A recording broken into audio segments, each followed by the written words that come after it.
In this video, I'm going to go over my semester project for the Real-Time Systems class. I titled it RNG Scheduling. So, as an introduction, what I did for my semester project was I tested different scheduling algorithms under completely randomly generated tests that I created. In terms of the algorithms that I tested the first in, first out algorithm, the earliest deadline first algorithm, as well as the round robin algorithm. So in terms of randomly generating my tasks, they weren't completely random. I did have some restrictions. However, the release time, the execution time, and then also the absolute deadlines were all random.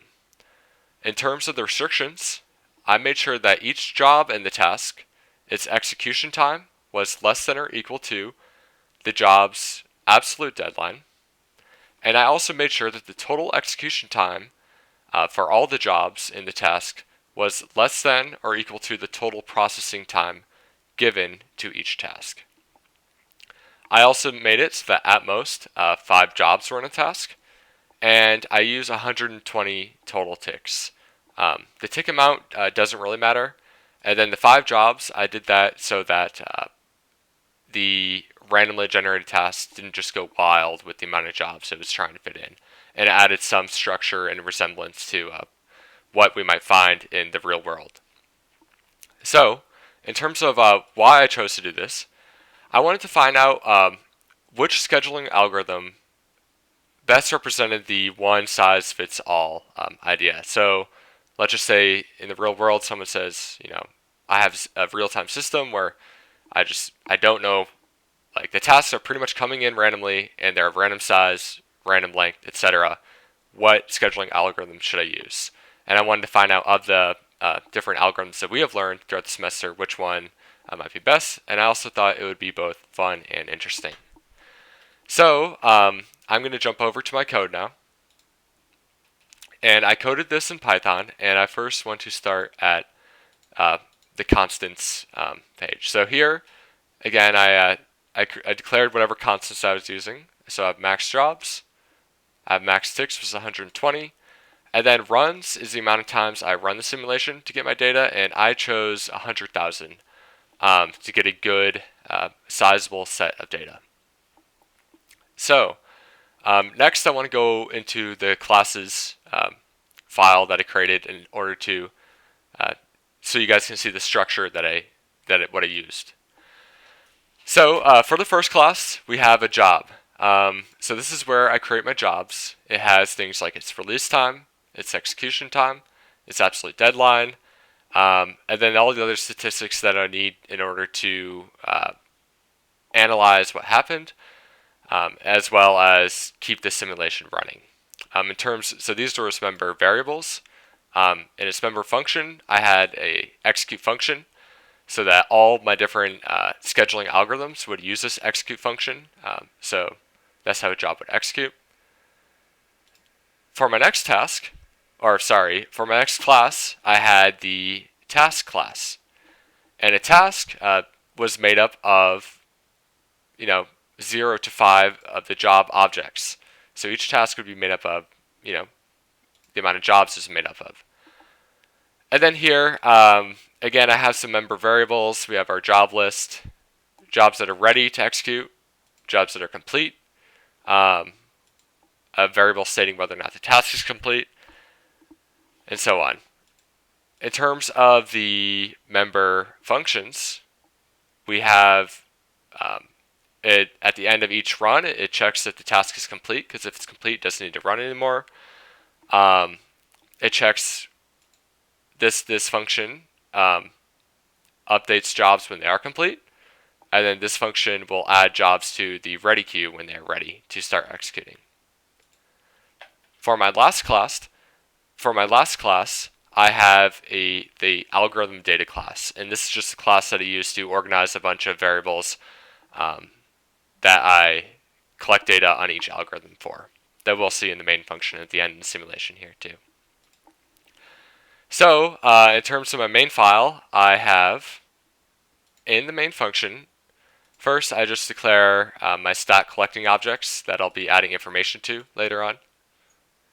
And then here, in this big for loop, is where I actually, you could say, run the simulation. So at the beginning of each simulation, we generate a random set of jobs, which then becomes a task. So at the beginning, I print the task out to the user and its information, and we'll see that here soon too at the results when looking at the results. And then I perform and analyze the round robin scheduling algorithm on that task. I perform and analyze the earliest deadline first algorithm on that task, on the same task. That's important. And then I also perform and analyze the first in, first out algorithm on that task.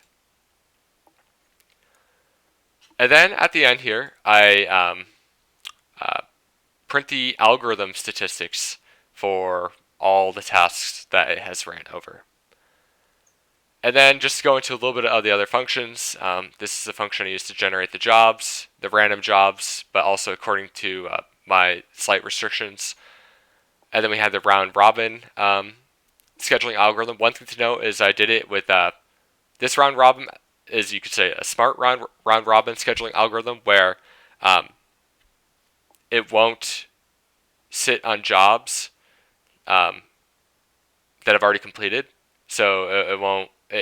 You could say it doesn't know. It only knows jobs that are in the ready queue that are ready to be executed. And I also had it so that it ticks for 2 ticks. Each job will tick for 2 ticks. Then I have the earliest deadline first algorithm and the first in, first out algorithm. And then also a task analysis function that will add all the data to the analysis objects that I created earlier. So now, looking at results. So this is what happened. This is running it after 100,000 ticks.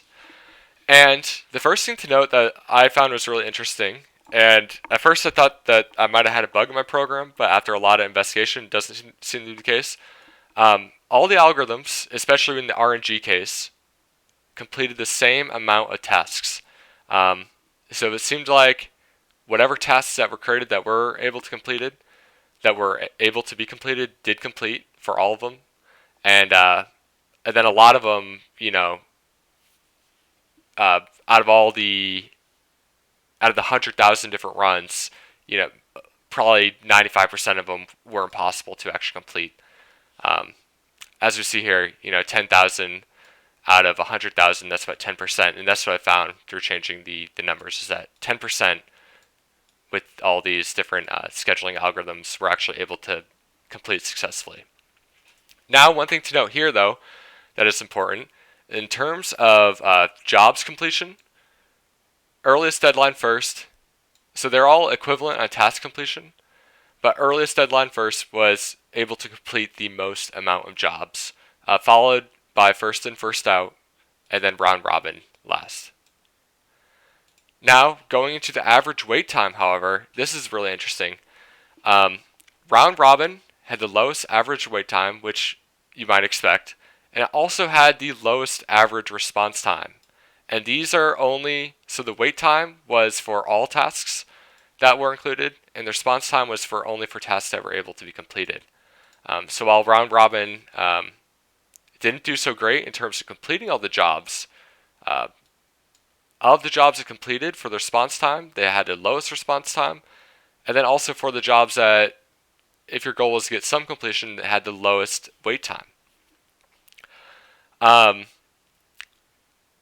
Next, so first in, first out had the lowest average response time, and then earliest deadline first, or I should say the highest average response time, so the worst response time. But earliest deadline first was also pretty close to the round robin response time. So in terms of statistics there, we can kind of see that first in, first out was the worst in both cases here, but then also and then round robin was the best in both cases here, and then earliest deadline first was the middle of the road. But earliest deadline first didn't trail too far behind round robin in either.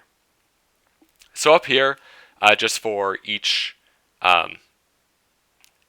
individual task run, we have CPU utilization, and again, this is similar to the amount of tasks that are actually able to be completed. For these scheduling algorithms, CPU utilization is the same for essentially all of them.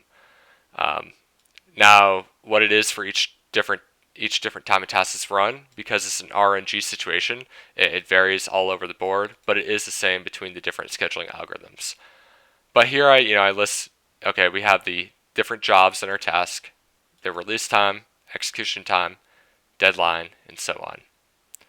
Let me check my time here. I don't want to go over. Oh, I'm already over. However, so that was looking at the results. And in conclusion, I already talked about most of this when looking at the results, and I'll try to wrap it up here so I don't waste too much of your time. But so what we saw there was round robin is king in terms of for tasks specifically. These statistics are all strikingly low. However, EDF is great for job completion. So if you aren't as worried about completing tasks, but just want to complete the most amount of jobs as possible, if the jobs don't have dependencies on each other, for example, and stuff like that, then EDF could be a better option. Again, it's able to complete a significant amount more than round robin and first out. And then first out, which is worse out of the three.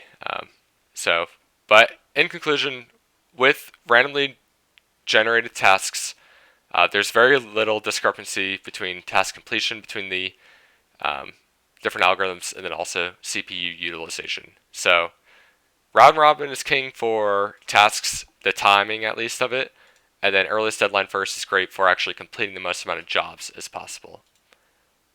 Thank you.